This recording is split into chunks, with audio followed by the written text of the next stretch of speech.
Thank you for participating in today's meeting. If attending in person, please do not connect to Zoom or teleconference while in the room. And please silence all devices. Click on the globe at the bottom of your screen to select either English or Spanish. Public comment will be taken after each item. If you are in the auditorium and wish to comment, please use the iPads located in the lobby. For meetings and other locations, please complete a blue speaker card and provide it to a South Coast AQMD employee. Speakers may be limited to a total of 3 minutes or less for all agenda items. Times may be shortened to ensure all speakers can be heard. A countdown timer will be displayed on the screen for each public comment.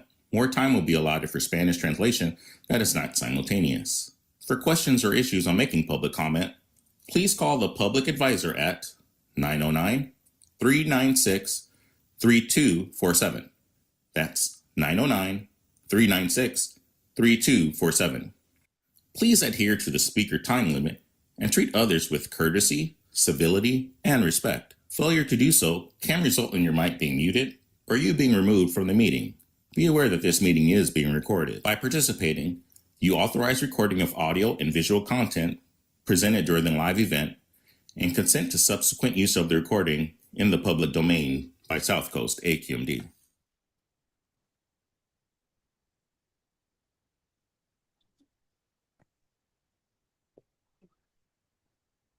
Well, good morning, everyone.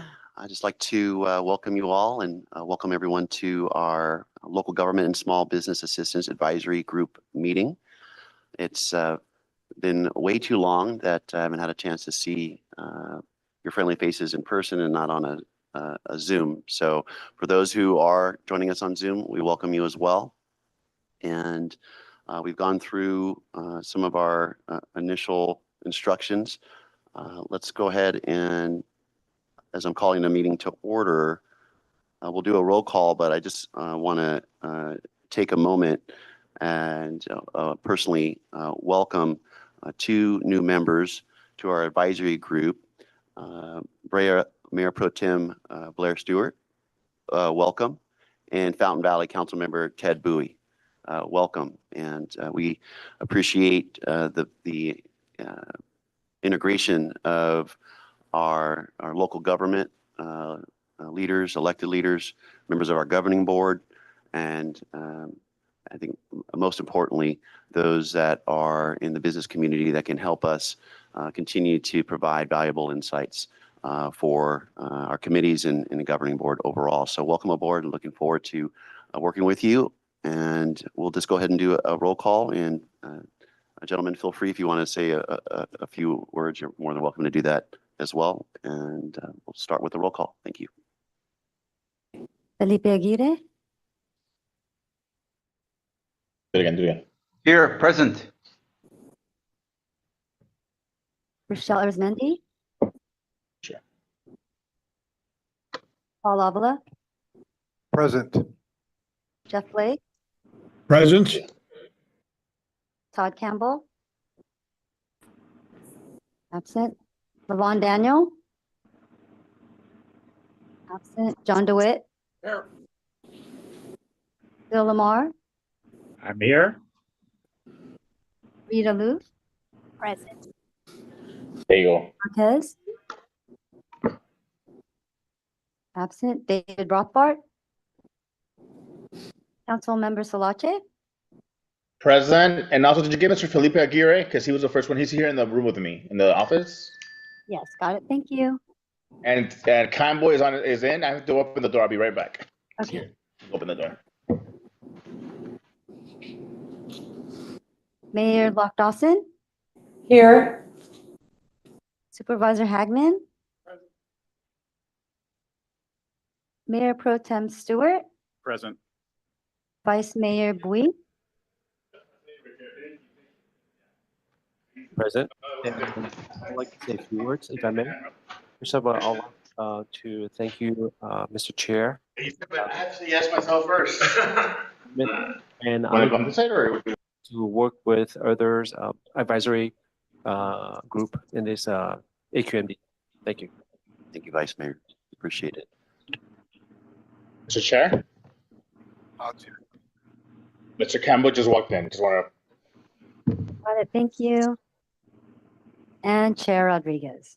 Here. We have a quorum. Fantastic. So with the two additions, I believe a quorum now is a minimum of 9.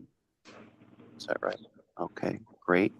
And also a significant change, as you know, last year there was an adjustment to us meeting quarterly. So I think today one of the goals is to really make sure that we're mapping out clearly what our goals are, the topics that we want to hit on in the 3 remaining quarterly meetings. And so that'll be an important goal for today and direction to staff. We'll move on to our action items for today. Start with approval of minutes on August 11th and November 9th of last year. Did we have a motion and we have a second?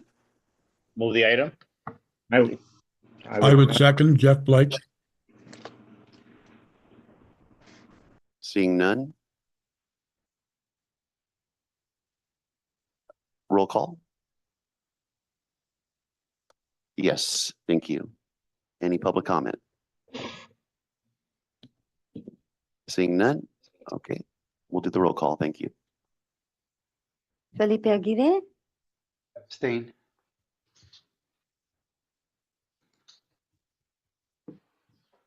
Rochelle Hernandez absent, Paul Avila, Approve. Jeff Blake, Yes. Todd Campbell, Abstain. Levon Daniels absent, John DeWitt, Bill Lamar, Yes, I could only approve the August 11th minutes. I was absent on November 9th. That was the day that the advisory group meeting was changed to a Thursday instead of a Friday. And Well, Yeah. I will note that approval for which of the 2 meetings, Bill? November 9th to 2023, that was a Thursday instead of a Friday for some reason. And I guess I just forgot it or didn't get notified. And then August 11th, 2023, I was present and I can approve that. Okay, so we'll just note is support on August 11th and as far as November 9th. Absence. Thank you. Abstain, yeah. Peter Luke, Eddie Marquez is absent, David Rothbart, Yes. Councilmember Solache, Yes. Mayor Locke Dawson, Aye. Supervisor Hagman, Mayor Pro Tem Stewart, Abstain. Vice Mayor Bui, I just got appointed, so I think it'll be wise to abstain. and Thank you. Chair Rodriguez. Yes. Motion passes. Okay, thank you. So as we look at the landscape of the year in item 4, we have the approval of our accomplishments and seek items for goals for 2024 goals and objectives.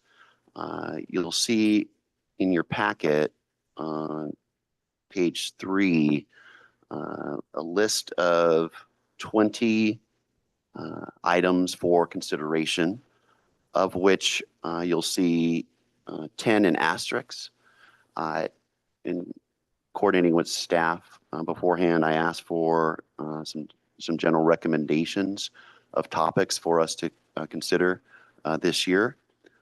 So we certainly want to welcome input on that. I will note that item 3, significant South Coast AQMD rule amendments, proposals, or initiatives as necessary would coincide with the master calendar that's on after page 4, and just gives you all the landscape of the calendar of potential rulemaking.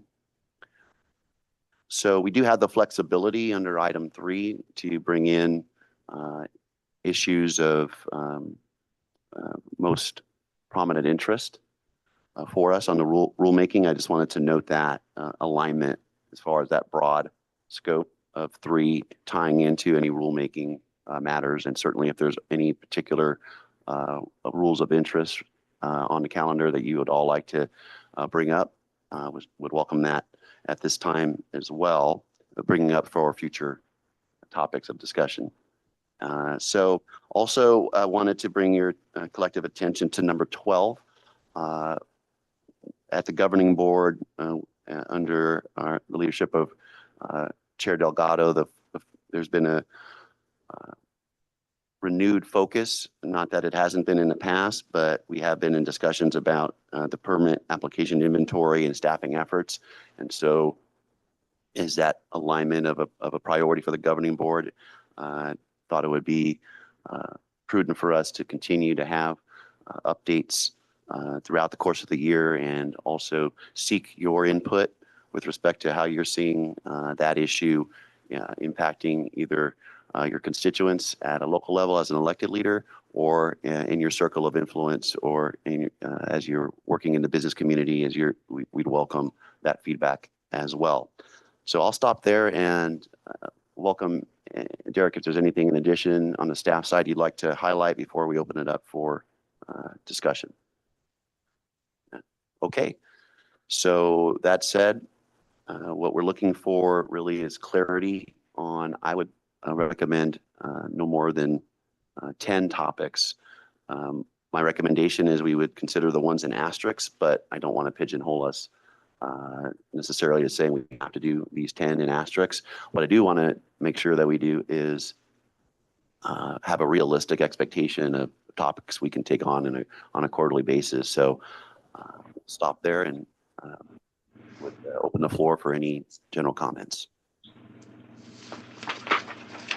Mr. Chair, is it possible so that we can just get to a vote on this, that we just ask each member to the top 10 and we'll tally it? Or do you want to handle it, just have general input? Because well, my recommendation for consideration would be to look at these 10 as our focal point. If there are maybe instead of doing 10 around the horn, maybe we take it as anything in addition, or you would like to remove, and let's take it from that standpoint rather than going collectively top 10. So I'll open it up for consideration on that front. Go ahead, and David. Thank you. And welcome to our new members. Thank you for your willingness to serve on this committee. And it's good to see you, Chairman. On item 13, and I generally don't have any problem with the ones that have been prioritized with an asterisk. But on number 13, I would add the previous request by this committee to send a letter urging the AQMD board to draft a letter to CARB regarding the membership of business groups on the AB 617 committees. I know this group worked on that issue for many months, and we had draft language. Unfortunately, we didn't have a quorum. I did request, as well as other members of this group, to have that on the agenda. Unfortunately, it didn't make it to this agenda, but I really want to make sure that we follow up on that and get that accomplished. I think that's a great accomplishment for this committee. Additionally, I would add one item, and maybe we can do this without the committee's involvement, depending on who is in charge of amending the charter. But we've gotten kind of confusing perspectives on who can vote on this committee and who cannot vote. And staff took the position that board members could not vote. So it's not really clear to me. Where we left off is that we were going to look into amending the charter to either exclude board members from the calculation of the quorum, or allow the board members to vote on this committee. So that's still not clear to me. And I think we should put that as a goal because we need to get it clarified. Otherwise, this committee is non-functional. Until today, for the past several months, we haven't had a quorum. So we haven't, the minutes of the meeting haven't even been moved on to admin. So those are the two issues that I would like to focus on. Thank you. Chair, could I make a quick clarification? I just wanted to say that governing board members for certain items had been asked to abstain, recommended that they abstain from certain votes because of the potential for serial meeting issues.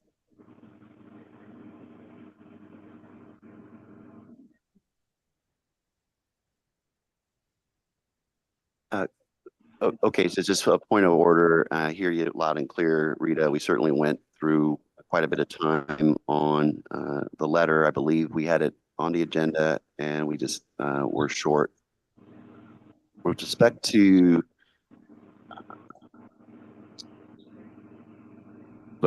votes by the governing board members,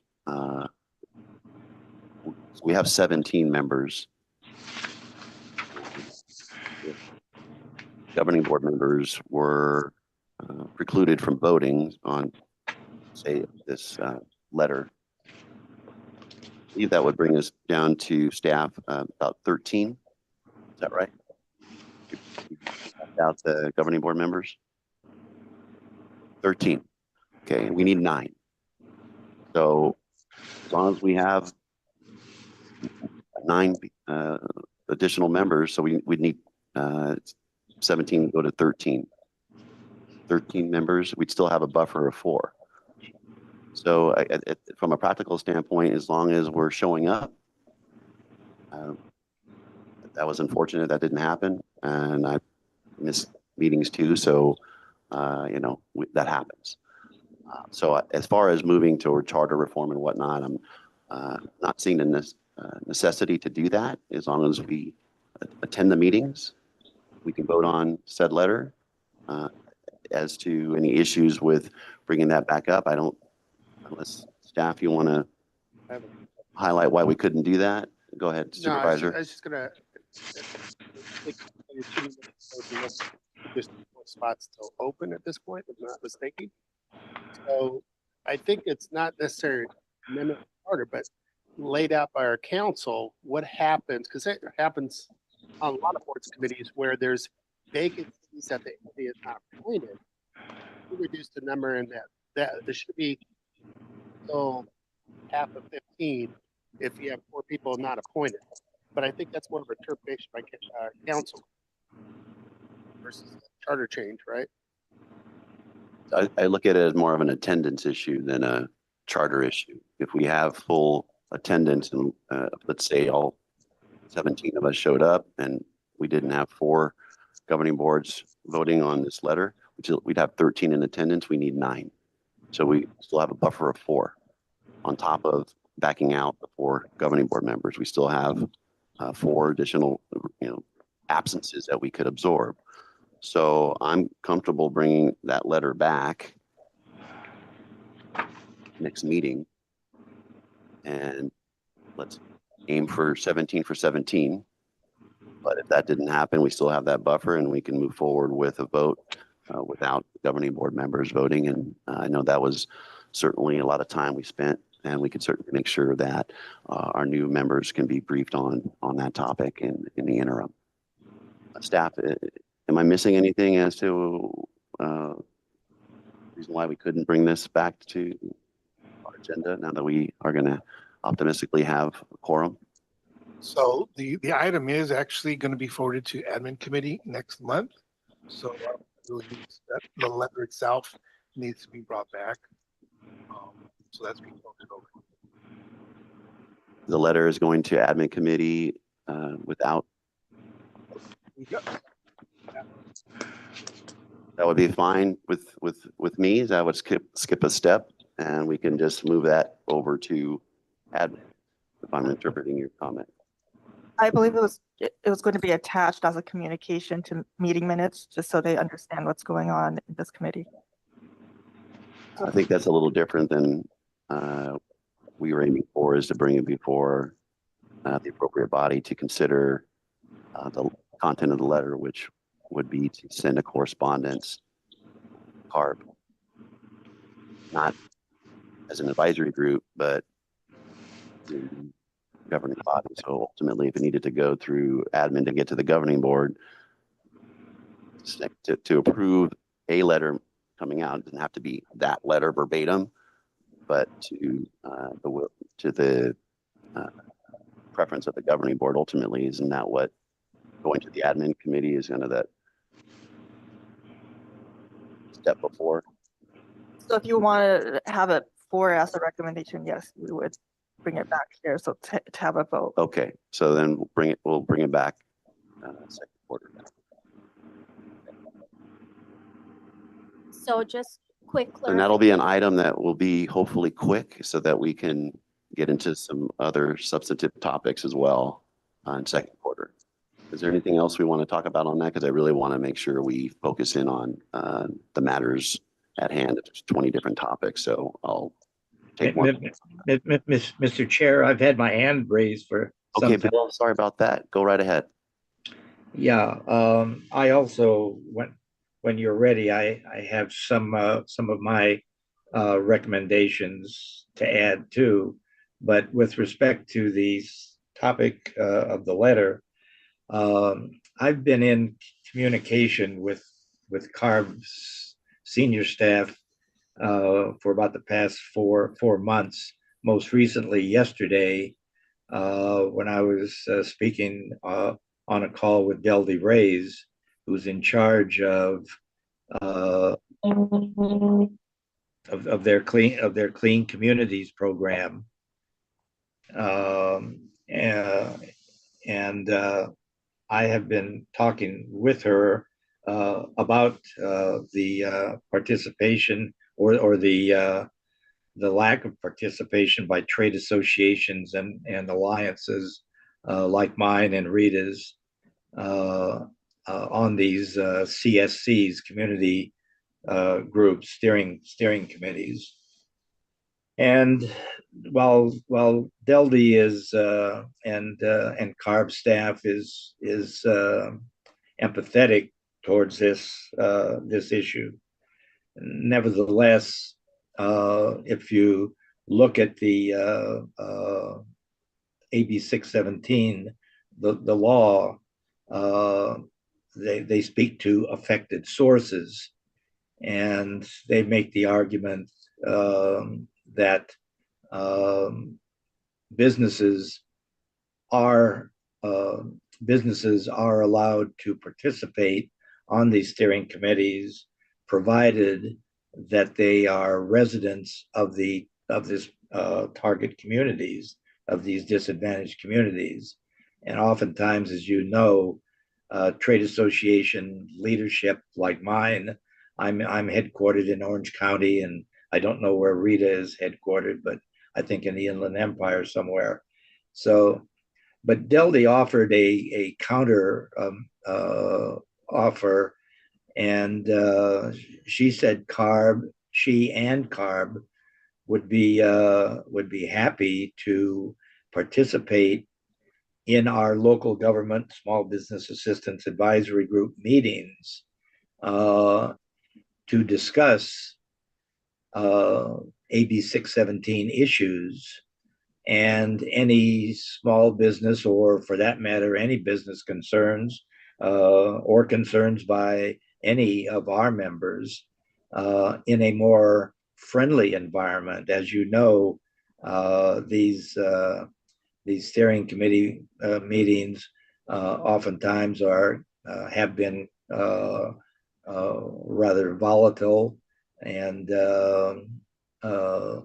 businesses really it's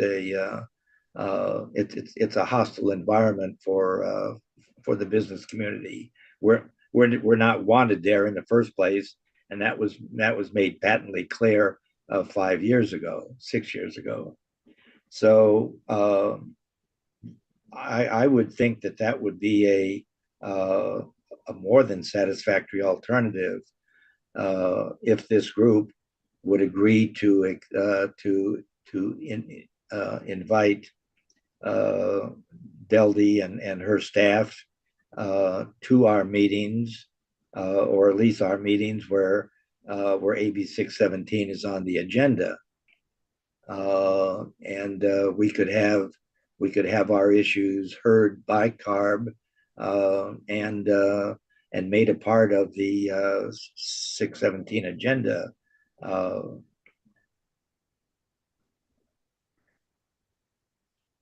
Bill, thanks for that perspective and input, and appreciate the dialogue you've had. I think as to the overall sentiment of the comment is to make sure we have 617 on our collective radar. As to how we go about doing that when we have something on the agenda in the future, if that's indeed the will to collectively to add number 13 to our list, we can certainly consider having any and all speakers participate. I think we'd like to stay focused, though, on the task of communicating the previous perspective that was in the letter and highlighting the concerns. And so we're absent any. Well, we're going to with bringing with respect to the hold on. We'll bring this a letter back in second quarter, and if you would like to provide any additional recommendations for our list, or if you'd like to support the recommendations that are asterisks, I'd be open to hearing your recommendations in addition to the 617 topic. Are there any other yes you would like to have considered other than the ones that are asterisks and number 13? Yes, I have one, which is an overview of proposed rule 317.1, the Clean Air Act non-attainment fees for the 2 8-hour ozone standards, 1997 and 2008. I think the group would appreciate and glean a lot of information from an overview by staff on the progress being made to that.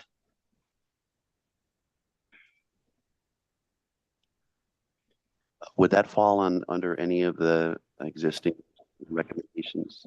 No, there's. I'm just asking staff real quick if that would fall under number 3 or. There we go. Okay, perfect. No, this is 317.1. I'm going to take a moment to spread the wealth around and see if there's any other.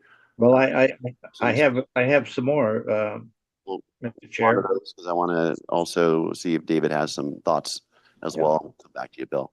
And then, Bill, we'll come back to you in just a second. All right, David, go ahead. Thank you, Mr. Chair. Real quick, just getting back on the charter. One thing we used to do in a home rule that may help with the attendance is there was attendance list that if you miss so many meetings, you could be removed to the committee. So if someone's assigned, they don't show up, that could deal with just getting a quorum and maintaining a quorum and making sure people attend. When they get appointed, they should show up and function. So just something for your consideration. Okay, thank you. Along the lines as far as kind of the goals and objectives, one thing I wanted to say, kind of my soapbox issue of, we're here in an advisory group, and I appreciate you saying that. And as an advisory group, it would be nice to provide more than listening to staff presentations. Staff's time is very valuable. We hear the same presentations elsewhere. If it's kind of a repeat of what's been done elsewhere, I don't know if we're being as effective as it could be. I did send you a copy of the minutes from Home Rule as an example of a functional group. And Bill and I had talked to former chair of this group to say, can we change the format to be more help? Now, I'm here to help. Everyone else here is willing to take on assignments and help and provide feedback and provide advice. But if we're just going to have presentations, I don't know how effective we'll be. So just something else for your consideration of, can we be more effective? And I'm open to whatever anyone wants to do, but just something I wanted to provide feedback on. I agree. We're not here to just listen to reports. We're here to provide input. So I think if we look at today's agenda, there are some reports that are occurring, but from the standpoint of some upcoming rulemaking that is, you know, depending on who you talk to, arguably as important as any of the issues we're working on.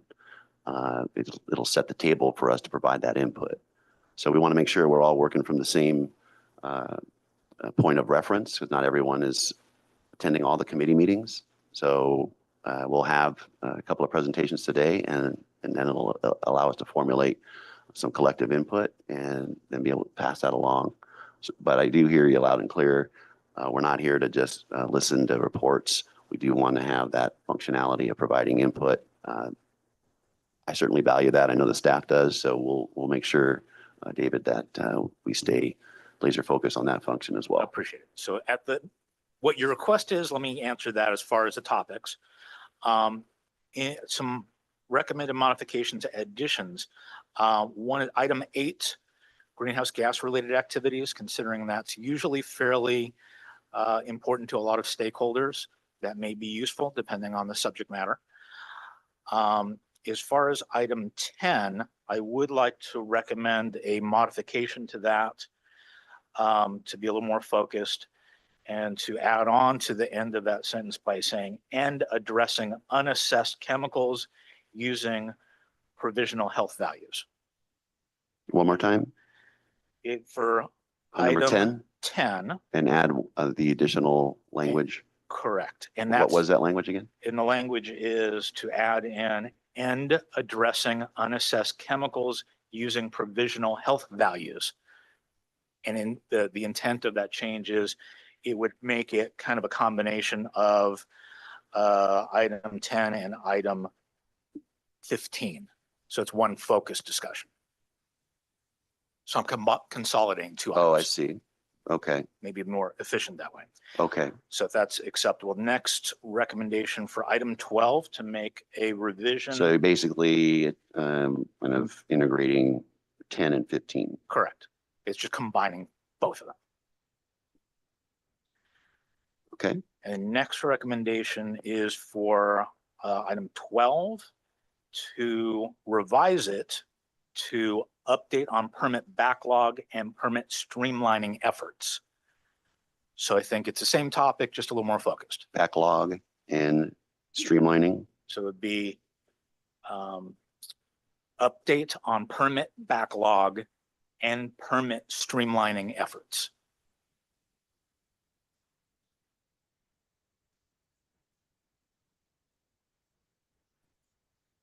Okay, I'm going to ask staff if you're getting those recommendations. Okay, thank you.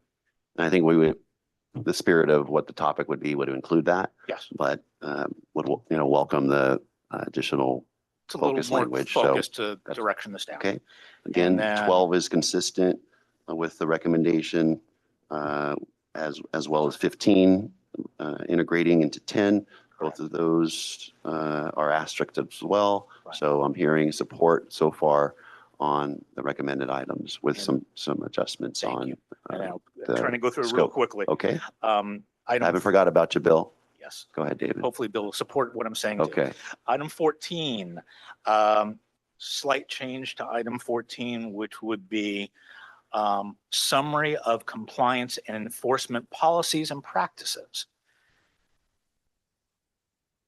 So rather than here's the activities, but to talk about enforcement policies and practices would be helpful, since I've been talking to Terrence Mann about this. It might be a good opportunity to help educate stakeholders as to what the policies or practices are.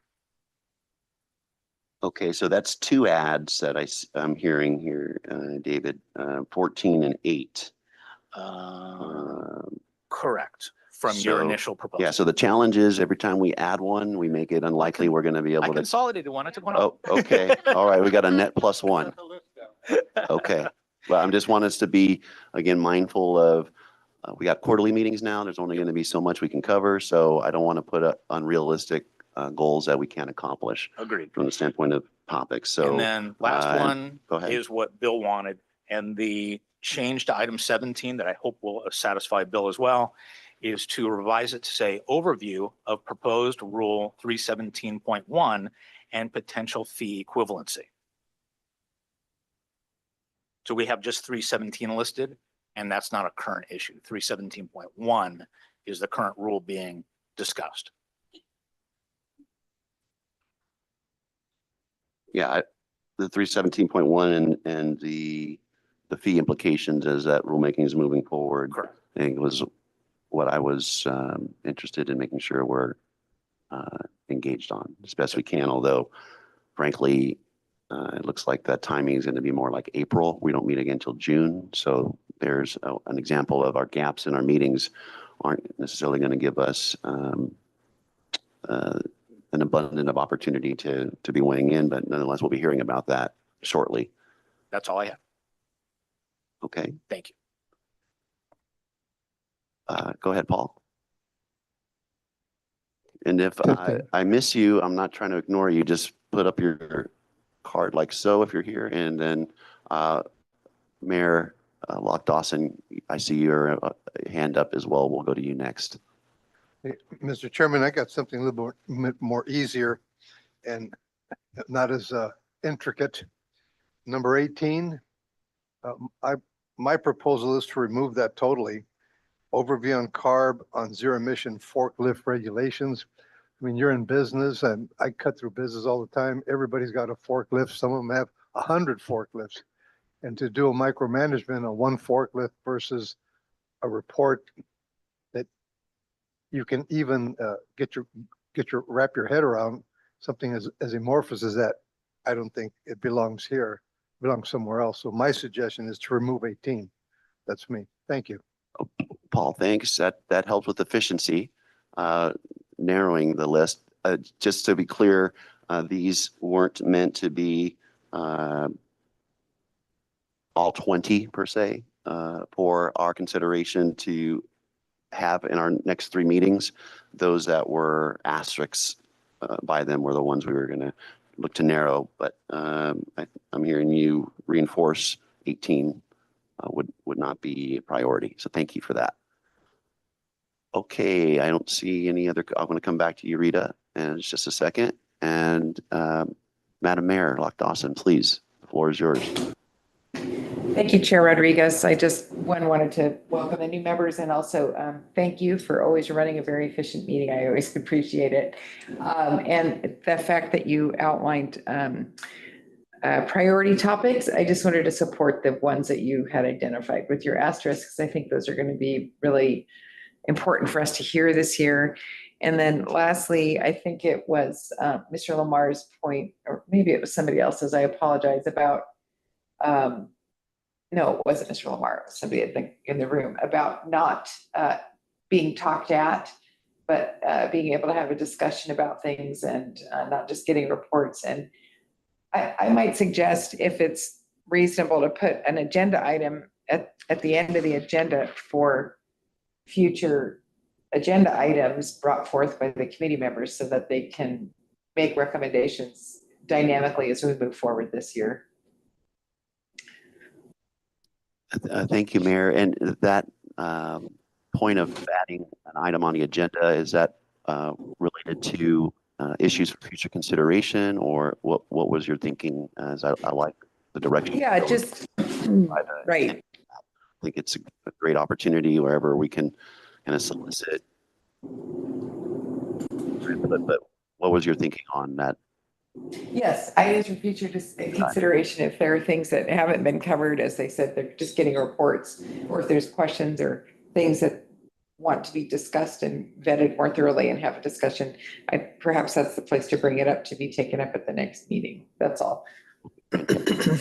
Staff, would that be something that, like, other business, or what might we do to provide that type of opportunity, to the mayor's point? Just add it on there. We have an other business that we already have. Do we have something a little more precise? Yeah, it's in the final statement there. I just was saying to make it a little more clear, just as maybe even separate that out as a separate agenda item, just items for future consideration. Maybe have that be, like in our current agenda, have it be item 9 or something, before public comment. But it's your prerogative, Chair. That's all. Thank you. That's something we will look to implement. As to, I'm not hearing anyone from the body language or even comments saying, no, I don't like that idea. So that we'll go with that. Mayor, thank you for that input. Okay, so Bill, I see your hand is raised, and then Rita.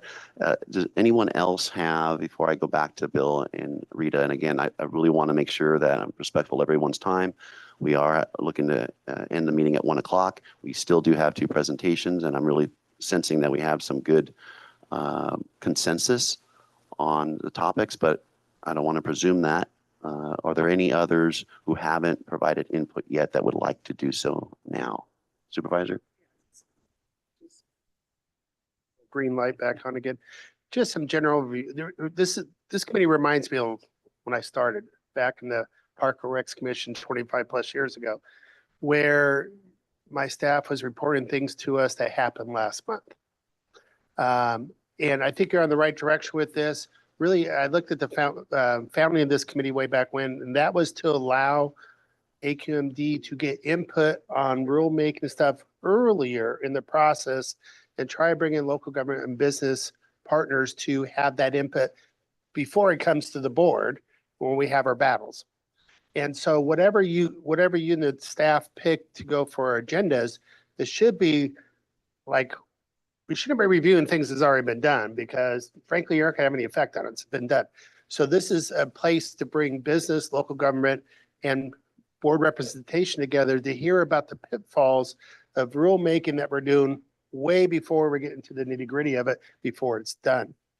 And that's why I like to see it go back, because only 1 year on this so far. We have a lot of battles the day of our board meetings of getting informed of things that should have been probably put up. So as we pick our agenda items, it should be aligned with what's going to be coming from the board, but maybe like next year, almost like input. And that way everybody has a lot of input. We're able to hear all sides, staff's able to hear all sides. So when we come for rulemaking, it becomes hopefully a smoother process. Everybody at least got their points heard way before we come out with it. And so that's all my 2 cents worth, Mr. Chair, is that this is valuable time here. A lot of different people represent a lot of different agencies. It should be what the future of what we're seeing as a board, what's going to affect our residents, our businesses going forward. So as you select those 20, that's what I've been looking at, versus just report outs. In some cases, I've asked for report outs too. A year later, how's that program working?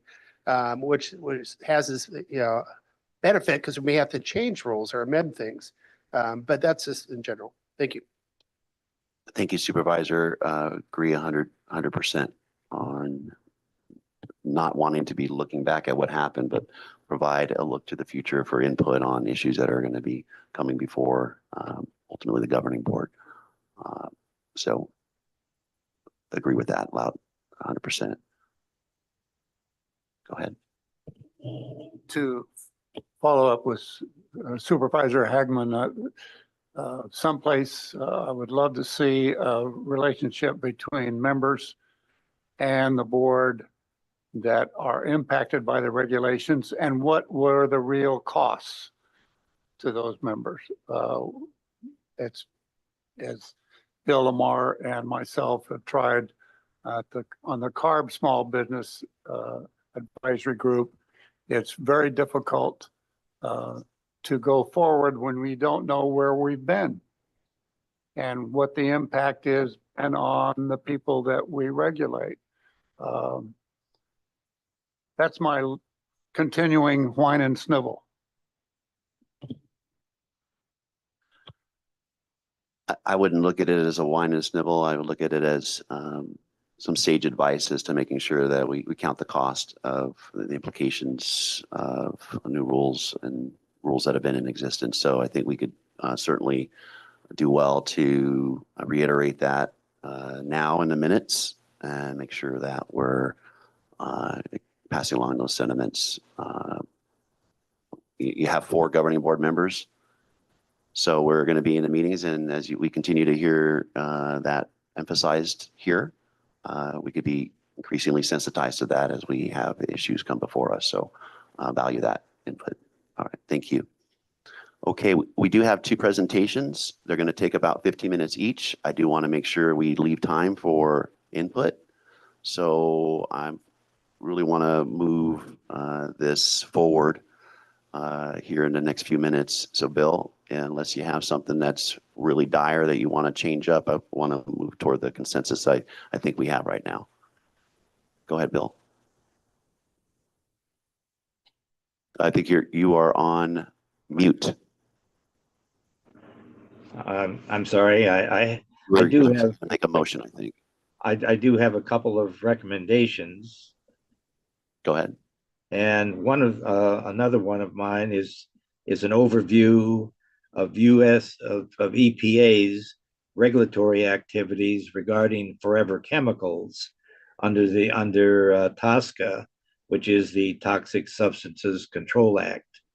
As you know, where for the most part, forever chemicals are virtually unregulated right now. EPA and Congress are way behind the times in regulating them, and they're becoming more and more prominent in our everyday activities and in the materials that are being used.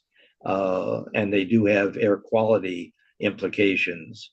So it would behoove businesses and local governments to be up to date on where these rulemaking activities are headed.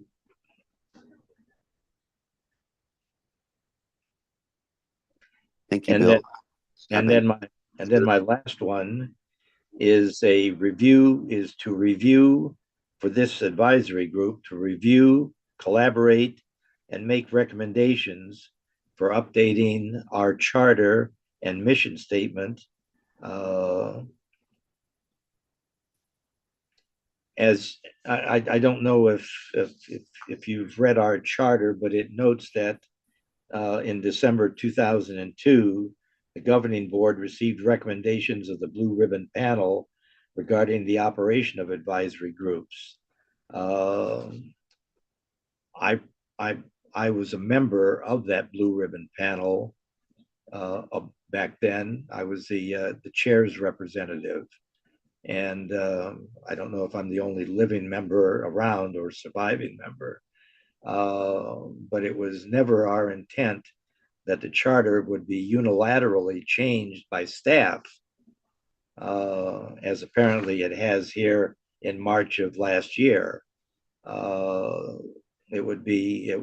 It changes to the charter or the mission statement should be made by a consensus and a quorum of the affected advisory group.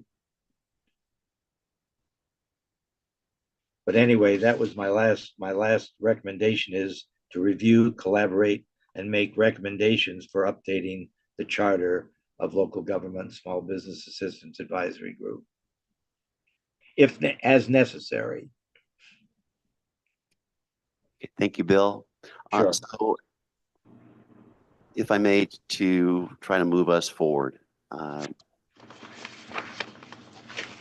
there's a motion that would encompass the items that are in assets, coupled with comments made today. Combined, it was 15 and 10. Is that right, David? With the reference on 10 to also include addressing unassessed chemicals and using provisional health values. Correct. Okay.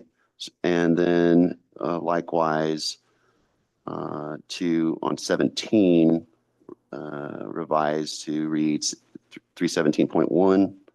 I believe there was a reference to proposed rule 317.1 and potential fee equivalency. Is that right? Correct. Okay. So the only other recommendation I heard pending a motion here would be adding number 8, as well as on 12 to also include permit backlog and permit streamlining efforts as to adjust number 12 if we're following, bouncing around a little bit, staff. So appreciate your keeping up on that. I would say to the input bill, which I value greatly, on the last 2 points, we could include a delineation of the items I've just mentioned as part of the asterisks as our priorities moving forward for topics and to make a delineation of other issues, other priority issues that wouldn't necessarily, if the opportunity came up and we had room, we could consider that, but that weren't making the cut per se, would include all the other ones that aren't in asterisks, and the matter of reference to the EPA and charter review. I frankly have no appetite in spending time on charter review when we have 3 more meetings and at least 10 items that are going to be tough to get through. So I respect that concern. No governing body is perfect or advisory group is perfect, but I don't have an appetite to take our valuable time on that. So I hope we can agree on that matter as well. Rita, and then we really got to move on to a motion. If we're going to get through providing input on the topics at hand today on port, rulemaking, as well as rail. I want to get into that today, and we're already coming close to like 35 minutes left. I'll make it quick. So on the issue of the charter, maybe we don't need a charter amendment if we could get clarification on when the board members can vote. Like today, the board members voted on the minutes. Are there specific things that board members cannot vote on? Maybe we need clarification on that. Then I just want to go back to item 13 because I think that's a high priority for me, and to add AB 617 as well as request the letter to CARB that we continue on that and that we make sure it comes back in June, because we've been working on that for months now. And that would be a great action for this committee, whether or not CARB does anything about it. I mean, we cannot control CARB or their timelines. I do agree with Bill that it'd be great to invite CARB to our meetings. And then this is not necessarily a priority for me, but on number 20, outreach to city managers and local governments to provide information on LGSBA meetings. And it doesn't have to be staff intensive, but I'll tell you that I'll make that a priority for myself personally to be going out there, but I don't know if this committee wants me to be the face of I'll reassure local you, government. not to interrupt, but we are definitely reaching out to provide a communication to city managers. So if that was not meant to imply that we're not doing that. So I agree with you 100%. And also to your point about 617 in the letter, I previously commented that we're bringing that on the agenda for the second quarter meeting. Would make a motion if you're entertaining a motion with those changes. Thank you. Okay, thank you. And let's take a second and then I'll hear from legal. Do I have a second to the motion? Second. Okay, thank you. And legal, please. I just wanted to raise the challenge in terms of putting more rulemaking on agendas here, that there might be still a challenge in terms of the serial meetings with multiple governing board members hearing and commenting and voting. So I just want to raise that. And also as a reminder of getting public comment before you take a vote on this item. Thank you. And we'll rely on our staff to ensure that we are above reproach and that we're crossing our T's and dotting our I's on anything related to our weighing in. To your point, I understand, Rita, the clarity issue, and we'll continue to provide work to provide that crystal clear clarity as to where we can weigh in and not. So I'm going to go ahead and call for public comment. And we're moving forward. So let's go ahead and take public comment, then we can come back for a vote.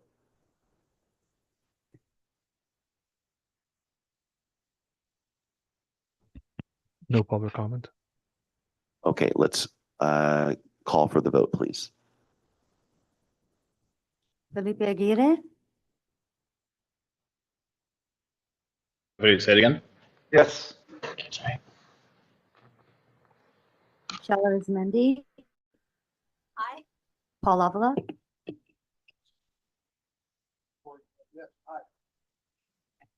Jeff Blake, Aye. Todd Campbell, Aye. Levon Daniels, absent. John DeWitt, Bill Lamar, Aye. Rita Loof. Aye. Eddie Marquez is absent. David Rothbart, Yes. Councilmember Salache, Yes. Mayor Lock Dawson,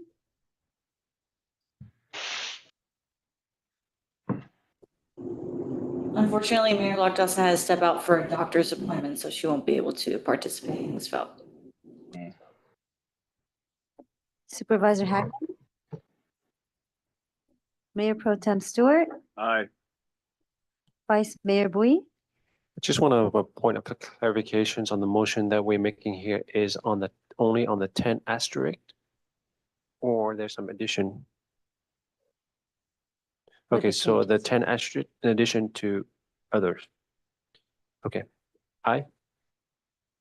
And Chair Rodriguez. Yes. Motion passes. Okay, thanks everyone. We are looking forward to an ambitious set of items to discuss. I appreciate the clarity of our priorities moving forward. And with that, let's move ahead to our discussion items. And we'll have Derek briefly give us an update on our follow-up on previous action items. And then we're going to move into item 6 and 7. And we have, again, about 30 minutes for our meeting conclusion, and let's go right ahead. This is the quickest action item, no action items. Okay, well, there you go, Derek. Next time will be a lot more robust. Today's meeting will have lots for you to do. Okay, so we'll move on to item 6, upcoming state implementation plan actions, followed by update on indirect source rules. Staff, we have a staff report here from Sang Lee. Thank you. So good afternoon, Mr. Chair and the members of our advisory group. I'm Sang-Mi Lee. I'm Planning and Rules Manager overseeing the SIP development. Today, I'm going to present upcoming state implementation plan actions. So starting with the overview, the next slide, please. So slides start with the overview. This is actually slide number 4 in the distributed agenda package. So overview of this, the presentation is, we have made significant progress to improve air quality in the past multiple decades. However, still we fail to meet multiple federal air quality standards. And then some of them, the attainment due have passed or approaching very quickly. So as these due date approaching, there are more the planning requirements we have to oblige. So this presentation is describing those upcoming SIP actions. Next slide. So here presenting the progress in ozone air quality in the South Coast for the last 4 decades. So red one presenting 1-hour ozone, blue one presenting 8-hour ozone. As you can see, there has been significant progress, that the progress has been a little bit slowed down and probably stagnant due to multiple reasons, such as adverse meteorology and atmospheric chemistry. Still, the bottom line is we are still above federal air quality standard. Next slide. So when we moving to PM 2.5 24-hour average, as you can see again, there has been significant progress in the past 20 years. And then if you see the last bar, said here 2022, it met the 35 microgram per meter cube. That is the current federal standard for this 24-hour PM2.5. The one more bar that represents 2023 is still under evaluation. However, our current preliminary data indicating we actually met the standard. Next slide. So similar encouraging story about annual PM2.5. So we had good progress. However, for this case, if you're comparing the federal standard here, it is marked at 12 microgram per meter cube. You can see that we are still above federal standard, meaning that we still need to work more to meet the standard. Next slide. Then let me start with a little bit of a background, what state implementation plan is. So Federal Clean Air Act requires the states or local government agencies like us to make a plan to meet the federal air quality standard. And then this one is going through the comprehensive planning exercises. In our case, that is via air quality management plan.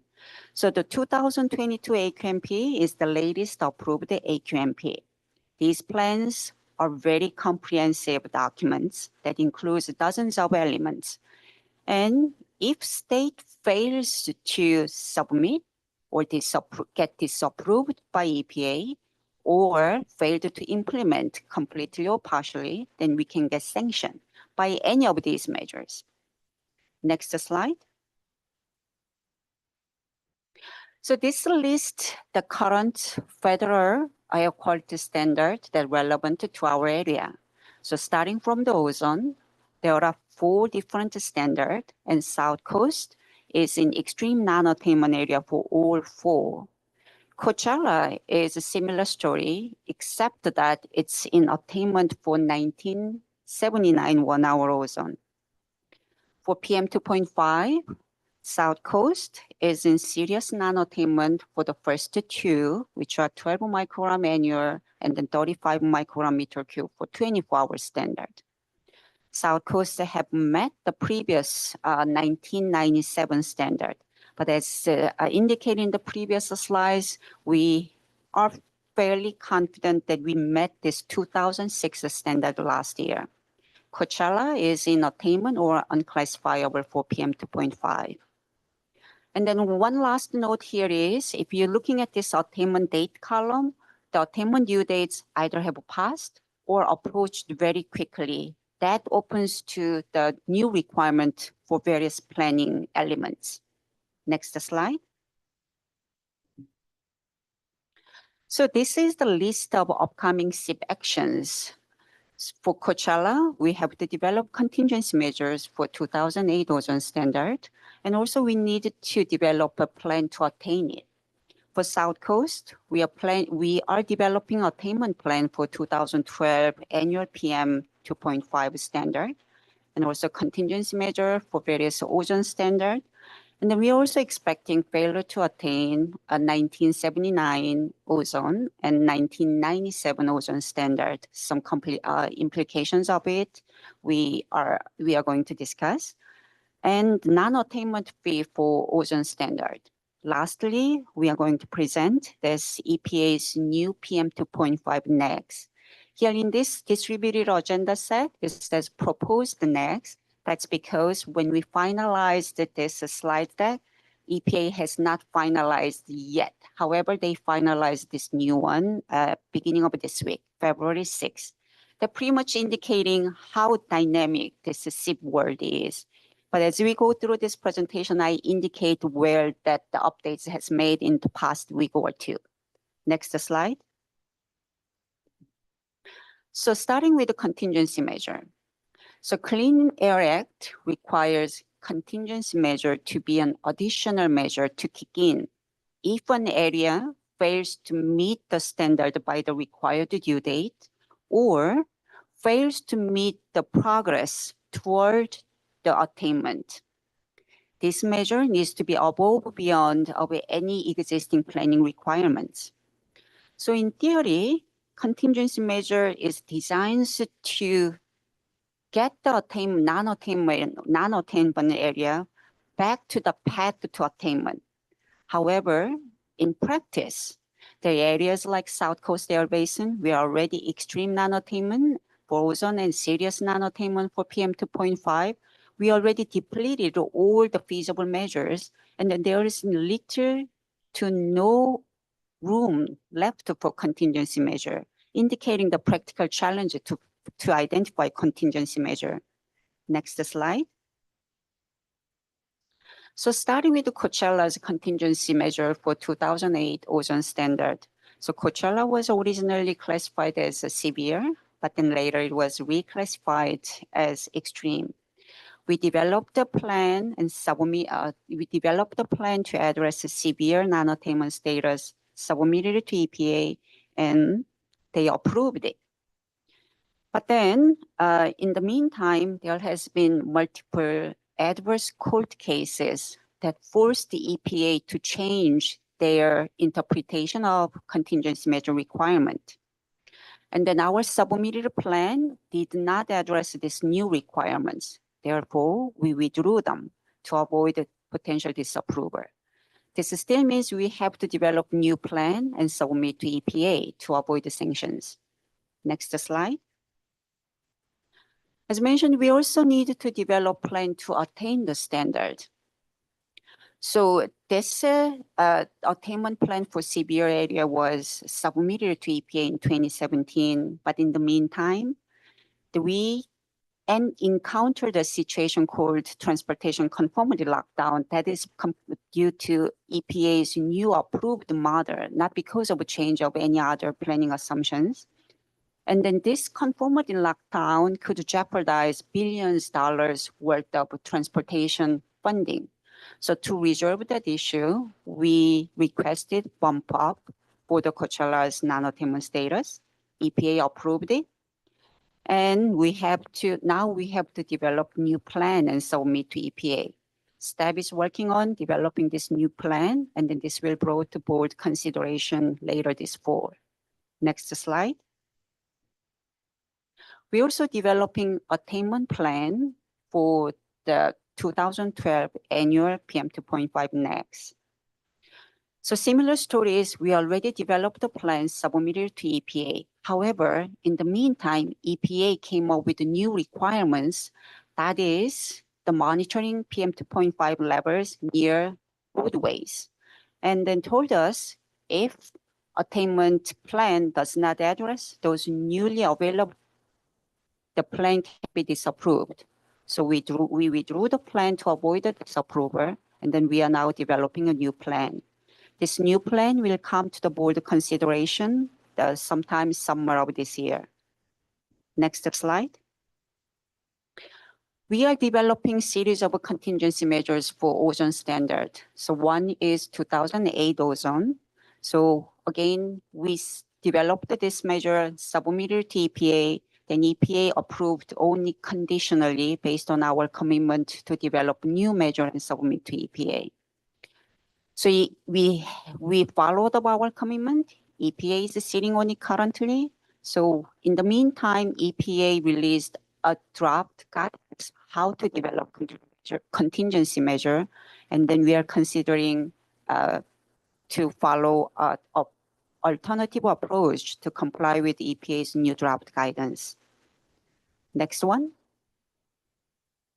Similarly, we also need to develop contingency measure for 2015 ozone standard.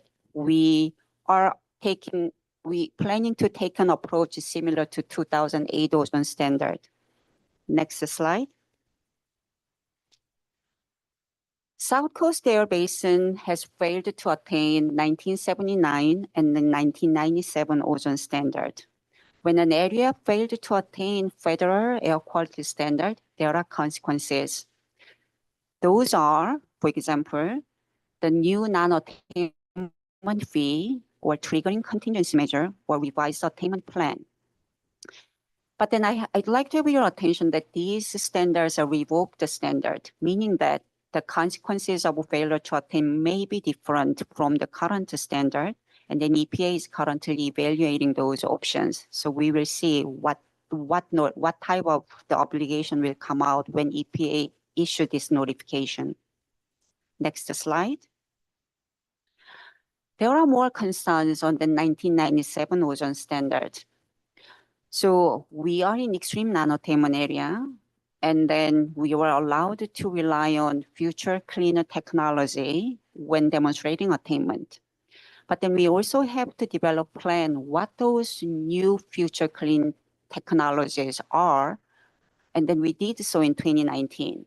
And recently, actually end of last month, the EPA came up to us and then proposed their intention to disapprove this plan. So we are currently working actively with EPA and CARB for how to handle this action. Next slide. And then there is a non-attainment fee if an area fails to attain ozone standard. We have a rule in place currently, but that is addressing only the 1979 1-hour ozone standard. We're currently proposing a new rule and then working on it to address 1997 and 2008 ozone standard. Next slide. So as mentioned previously briefly, so EPA finalized the new PM 2.5 standard. They came the beginning of this week, the February 6th. So they proposed their plan to strengthen it January of last year. The new standard is set at 9 microgram per meter cube, which is going to be really challenging standard to meet. So approximately 2 years from now, EPA will designate us as a non-attainment. And then about a year and a half afterwards, we have to submit a new plan to demonstrate how to attain the new standard. And then attainment due is expected to be 2032 or 2036 timeframe. Next slide. So this is summarizing the timeline of the new SIP actions. So spring, actually, it's going to be next, the March board meeting. We are going to bring Coachella Valley contingency measure SIP revision. Summer of this year, South Coast, annual PM 2.5 attainment plan. And then fall of this year, Coachella Valley attainment plan for ozone standard. And then later this year, beginning of next year, the multiple contingency measures for ozone standard. And then couple of years down the road, the new PM next attainment plan. Next slide. So this is the summary of my presentation. For brevity, I will put it on the screen and then conclude my presentation. Thank you for your attention. Thank you for the excellent presentation. Just to clarify where the fee falls with respect to 317.1 and the timeline that you had shared on slide 19, where would that fall, just for everyone's edification? It's a summer this year. We are planning to bring the new proposed rule for governing board consideration during summer this year. The non-attainment fee for ozone standards specifically? Yes, that's going to be the proposed rule 317.1. Okay. And do we have a follow-up to the most recent meeting when that might be scheduled, so that in the time between this meeting and our next meeting, there's an opportunity for the advisory group members to participate and attend those? I would just ask that each advisory group member would receive a notice so that they can participate accordingly. Were you gonna comment? We'll do that. Yeah. So they did have a working group meeting this week. And so I think that was the second working group meeting, but I think most of the folks here are on the mailing list, but we'll be sure that the LGSBA advisory group is on the mailing list for that. Okay, I'll open it up to any questions. I see David, Rita, and I'm not sure if there's any emoji hands up, but we'll take them down across the line. We'll start with Paul here. Go ahead, Paul.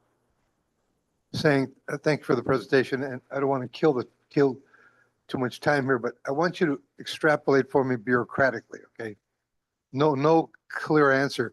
does EPA take into consideration the events that have happened here in the basin, like these heavy rains, fires, and let's say the traveling of smog to come to a conclusion, to give you a time deadline to formulate your AQMP plan? That's Yeah. all. Thank you for your question. The quick answer is yes. There is something called exceptional event. So let's say there is a wildfire and then the smoke affect the quality levels in the basin. Then under certain demonstration, we are allowed to exclude such impact. Now, is that just like, okay, on a numerical scale, I'll give you 10% leeway, so to speak, and just gives you more time to formulate your final plan? So in a sense, yes, but more strictly speaking, so let's say your PM levels suddenly doubled because of a wildfire. Okay. Or drought. Our drought is Okay. already, so the wildfire. Then you can remove such data in planning exercise. So that really high reading of PM 2.5, you don't need to consider in the PM planning. Got it. Thank you. David, then Rita, and then we have, who do we have on line? We have the screen presentation up, so I can't tell. Mr. Campbell is here, wants to speak. Linwood. I have my hand raised too, Mr. Chair. One moment, Bill. I see your virtual hand up. Did you have a comment from the city of Linwood? Yeah, it's actually Mr. Campbell, who is here at the facility as well at Linwood. Okay. Yeah, good afternoon, and thank you for the presentation. I just wanted to get some further clarification on the statement that US EPA is expected to issue a finding of failure. Do you anticipate that we're looking at a potential FIP as a result of this, or what happens with that? What does that mean for us when we get a finding of failure? What's the ultimate impact? And do we have it? I guess not being as familiar as I used to be with the Clean Air Act, is there a chance for appeal, or what's the process? If I could, this is Ian McMillan. I'm the Assistant Deputy Executive Officer for Planning. Great question. So the potential sanctions that would be coming our way are 2-to-1 offsets. That's 18 months after a final action from EPA. That's for permitting, loss of federal highway funding, that's within 24 months. And then on that same timeline is the development and implementation of a federal implementation plan. The last time this came up was in the early to mid 90s, and EPA proposed some pretty draconian measures that would have significant economic impacts in our region. And then they are supposed to get us back on track. We are working with EPA right now to try to get them to do more under their authority so that we don't have those kinds of measures coming our way, but there are some hard limits in the Clean Air Act. We are still working through that process, but it's going to be a challenge. We really need the feds to do more on this. Thank you, Ian. I don't want to just glance over that last comment as to the implications of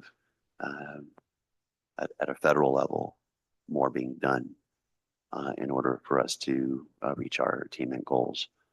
But again, just for our advisory group to have the appropriate appreciation for how that inaction has created a significant dilemma for us to try to work through. But I'll also I'm going to bounce from those that are on the teleconference to back here live and in person with David. Go ahead. Thank you very much. Thank you for the presentation. A lot of information, very helpful. I just want to kind of get on my soapbox for a minute and just kind of state the obvious that South Coast only has control over so many sources. When you have a requirement saying, here, you have to clean the air, and you're not allowed to regulate the mobile sources of the federal sources, you are set up to fail. And that is what is happening. There's nothing this agency can do to make carbon EPA do what they're supposed to do. And now here's the ramifications of that. It is a legal dilemma. The Clean Air Act has a deficiency. And now we're sitting here holding the bag and trying to how to figure out this problem. So what I'm saying is everyone should be aware of this agency does a great job, but we have a problem in that EPA has outright said they are not going to be held responsible for federal sources. And I should say the Air Resources Board committed to certain reductions and they have not fulfilled them. So there's something that needs to be done to fix the dilemma of what the requirements are and what South Coast is teed up to supposed to do, because you can't do it. So right now it's a proposed disapproval and it's open for comments. Can you hear? It's open for public comments. So I think I can't solicit you to submit comments, but you may decide that that is the appropriate thing to do. So the comment period closes March 4th. March 4th. Currently. So it's not a long comment period. So if you have opinions about what's happening, then you may want to provide comments to US EPA. Susan can't make the recommendation, maybe I can. I think it's very important that people chime in on the inequity of what this agency is supposed to do when their hands are tied. That's a real problem. And I think David did a good job of my prior point of not glancing over the issue. So you really brought it home there. So appreciate that. We'll go to Vice Mayor. Thank you, Mr. Chair. I'd like to echo to what Mr. David says. Also, has this agency have done any study? How is this going to impact the small business owners and the big business owners? Because, a lot of business owners are leaving the state because there's so much regulation already in place. This is just another, cherry, I would say a cherry on the pie. Just add more. And there's a huge influx of business leaving California already. Do we need to do this? And to the gentleman's point is, I do agree with him that if you are going to set certain rules, it should fit to all. No agency should be immune from it. That way, it makes us more rigorous and more accountable to what we set forth. It doesn't apply to one set of industry. It has to apply to all across the board.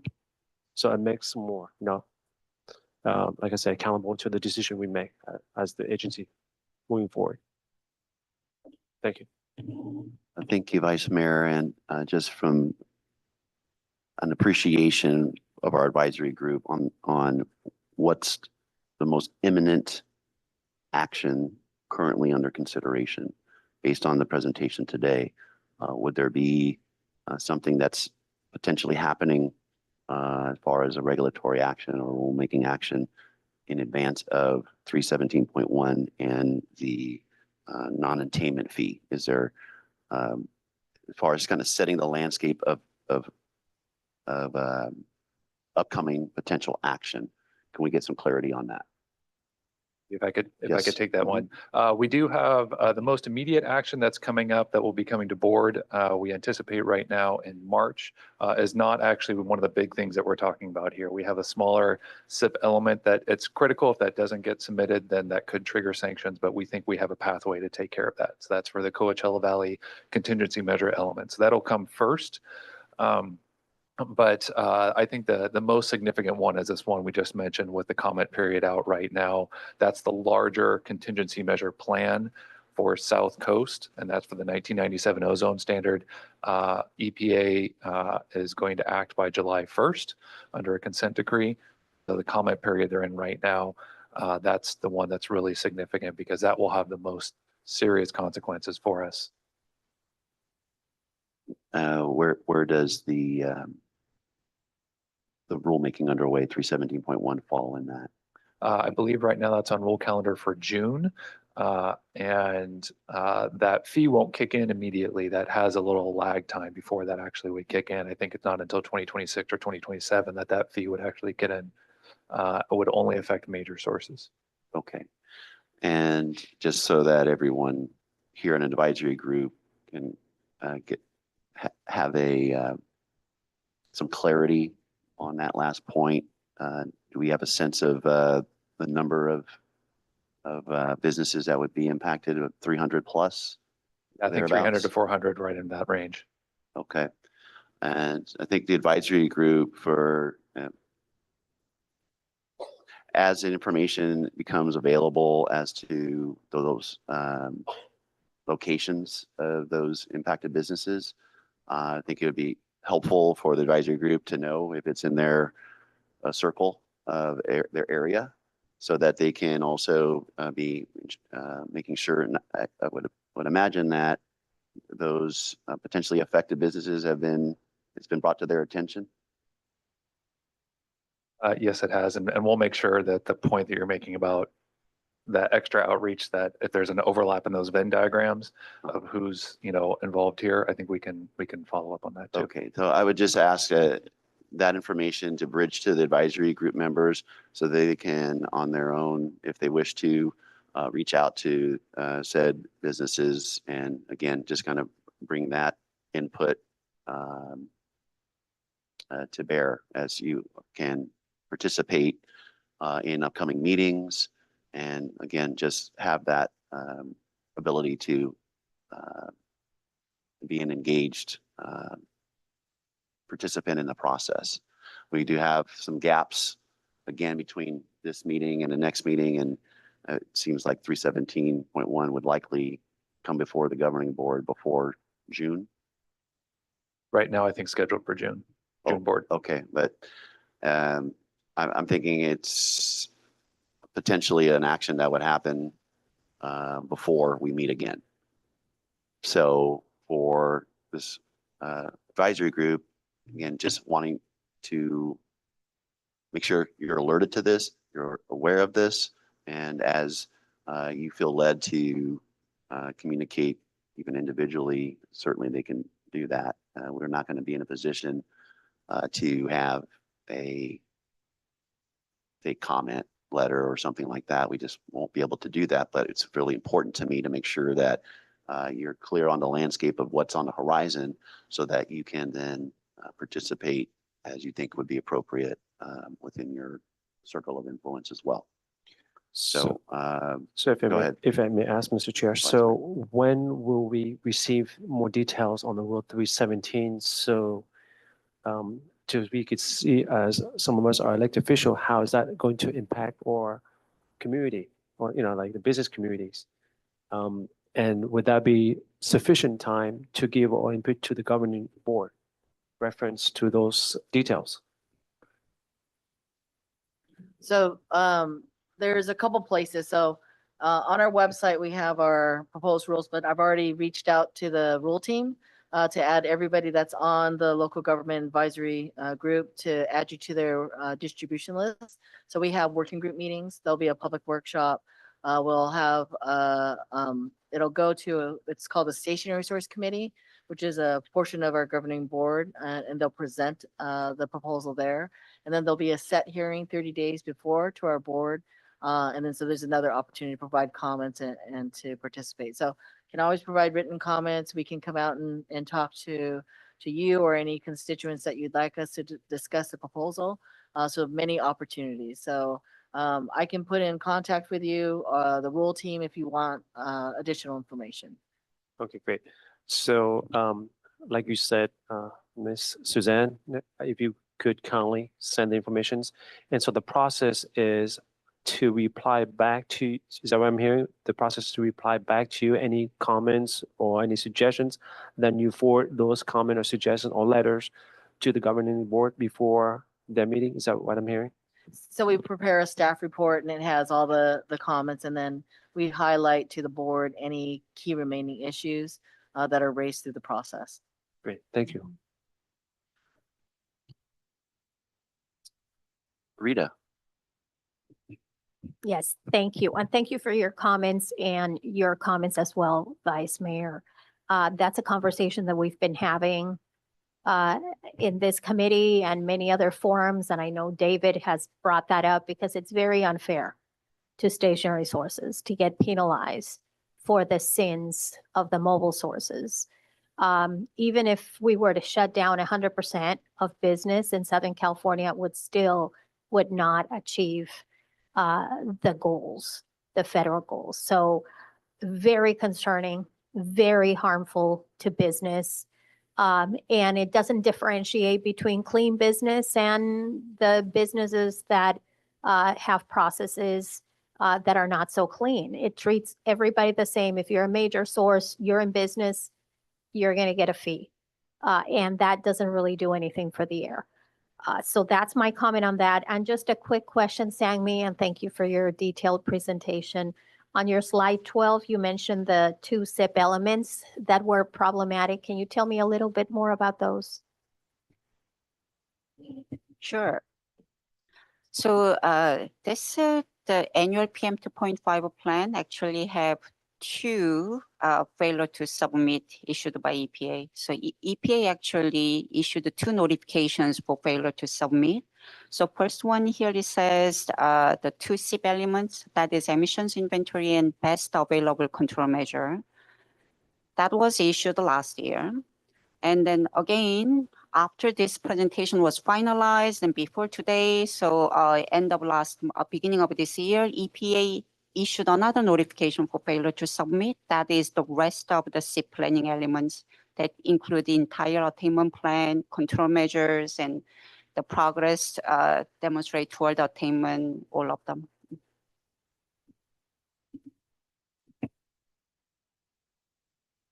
And do we have a comment for those that are off-site? Any raised hands?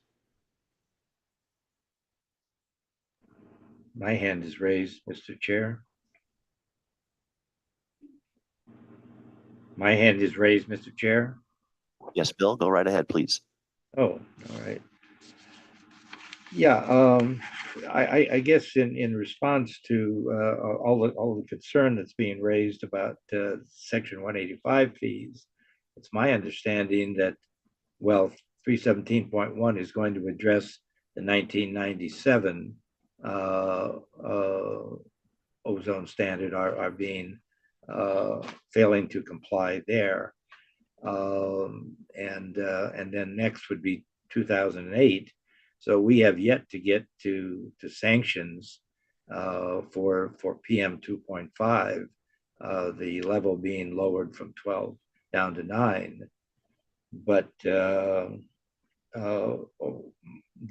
comment that I have to our new members is that people have talked about major sources. Well, a major source is 10 tons or more, not 100 tons as it is elsewhere in the United States. And 10 tons, we know from about a dozen years ago, takes into consideration many small businesses of 20 employees or less, and maybe several million dollars of revenue. So because we are an extreme non-attainment area. But I do have a comment or question to staff. About a dozen years ago, David and I were among a group that went back to Washington, D.C. and met with EPA and the California legislature. And particularly, we met with Henry Waxman, Congressman Waxman, who told us right off that it was not his intent, nor the intent of Congress. And as you know, he's the father of the Clean Air Act, but it was not their intent to disenfranchise businesses. And I'm wondering if any of the staff has considered reaching out to former Congressman Henry Waxman and see if he would be willing to either write a letter or speak to his constituents in Congress regarding the inequities of these sanctions and the imposition of these fees on stationary sources, because it's not because we're out of compliance, it's because the region is out of attainment.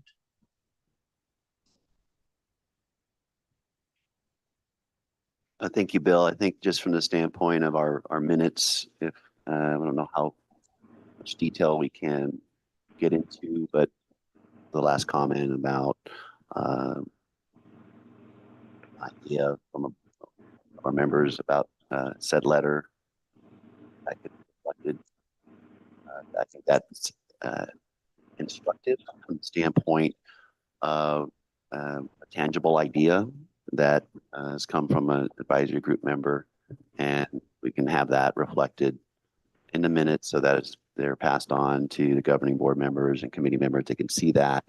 I will say that all of your comments, concerns, that's instructive. As a governing board member, I know Mayor Salache is listening intently and participating in these meetings, as is Mayor Locke Dawson and Supervisor Hagman. So again, you have 4 governing board members that are listening. And so I don't want to have you underestimate the impact of your comments as we're participating alongside you. I'm going to leave it there as far as the SIP. And again, one important matter that, again, just knowing that you'll be alerted to related meetings on these matters so that you can continue to engage. Ian and our great staff, if you can please make sure that you're passing along some clarity on businesses, where they're located, and the opportunity for, as advisory group members, you feel compelled to do some more information gathering to the nature and the impact that it would have on those businesses that are in your immediate area. Just real quick before we move off of this topic, is there an estimate of the annual amount of collectively that would be occurring for the fee? Yeah, I think in the working group from earlier this week, they presented about $25 million a year. Okay, so we're just for the sake of everyone being aware of that, $25 million, and that would be across 300 plus businesses. So the implications of what that is, as we can, I'm sure we'll continue to see that information come forth in these committee meetings. But again, I want you to be aware of that scope of impact. And also, just there was a lot of information that was presented today. Slides 7 and 8, I think, really give us a good sense of where we're fortunately not in attainment, and some of the immediate actions that we have on the horizon, as well as slide 19, so where we're going moving forward. Because of our... Mr. Chair, if I may ask? Yes, go ahead. I don't mean to interrupt your thought. Go ahead. So giving $25 million a year was 300 businesses. That's about almost 84,000 a year. That could shut down a mom and pop business. I think as we get, and again, because of the time constraint today, Right. Point taken, as we get that 300 plus businesses in front of you, I think you'll get clarity as to the size and scope of the companies. And, again, we can, I think, revisit that point, but point taken. My hope is that as you get that information, as far as the businesses and whatnot, and where they're located, you'll again be able to provide opportunities for input outside of our quarterly meeting and delving into the process of the rulemaking and so on. I'm going to take the chair prerogative to table item 7. We do have a time before our next meeting. These rules will not be coming for a vote. I've asked staff to make sure that when it comes to these indirect source rule discussions, that related committee meetings, that every advisory group member is notified about these meetings so that you can get the information firsthand, and then we can bring that back collectively. That institutional knowledge can come into a more fruitful discussion in June. So that would move us, we wouldn't have a public comment, or do we?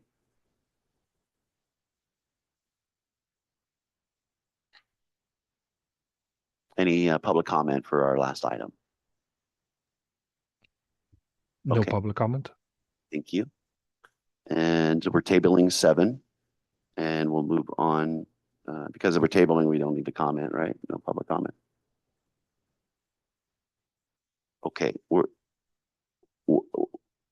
we have Mr. Blake, Jeffrey. 1 second, we're going to move to other business, and then I'll take your comment. Go ahead. Well, that's exactly what I wanted to bring up. I understand we're pressed for time, and I know there's a concern about our charter, and I think it's more appropriate to do it on a committee basis. So I would like to suggest that Bill would head up a committee to review our charter, and any members that are interested in participating to get in touch with them. And that's something we could do and prepare and have available for our next meeting, just for a good way to take care of it and not tie up precious time at the regular meeting. You know, again, I thought we covered that topic as far as the top 20 or so issues, and I'm not particularly interested in taking time on charter reform when we have so many issues of a regulatory nature to be delving into. So, you know, it's not something that I really want to spend time on this year. I really want to get into input on where the rubber meets the road on regulatory issues that are coming before AQMD, and getting your perspective on that. If there is, in the process of doing that this year, any evident and glaring issues with our charter that are prohibiting us from being able to get into these 10+ issues, I'm all for entertaining that. But it's the time that we have, I really want to focus on these issues. So I would respectfully decline that. But again, I'm just a chair. If you guys want to, look into that, I'm just sharing as far as our time is very valuable, and that's not something I think we should be entertaining this year. But that's other business. So there could be other thoughts on Jeff's well-intended recommendation. Mr. Chair, I could not disagree with you. The reason for is, as you know, we only meet quarterly, which is what, 4 times a year? So there's not much time, really. I could not agree with you more that we should focus what's at hand and dive in those issues. And of course, there's going to be a time that's going to be important to dive into the charter. But given the fact that the economy, how it's doing, it's more pressing issue to address those issues than the charter. I'm sure that the charter is important. It's a factor. It's like a bylaws, like the corporations. But at this time, the economy of this state is, to my opinion, it's at stake, and we need to address this issue. It's more important, and I think it's going to be more important to the Californian people how this should be handled. Thank you. Thank you, Vice Mayor. Related to this comment or any other business that you guys like to bring up today? Okay. Seeing none, we have now, we'll move on to number 9 and public comment period. Anything that wasn't on the agenda? Do we have anyone who has a public comment? No public comment. Okay, so that will conclude our meeting. Our next meeting will be Friday, June 14th at 11:30 a.m. Encourage you to make it out in person if your schedule permits. And thank you all for your continued involvement, and appreciate that. Take care and be safe. Awesome. Bye, everyone. Bye. Thank you. Good job, Mr. Chair.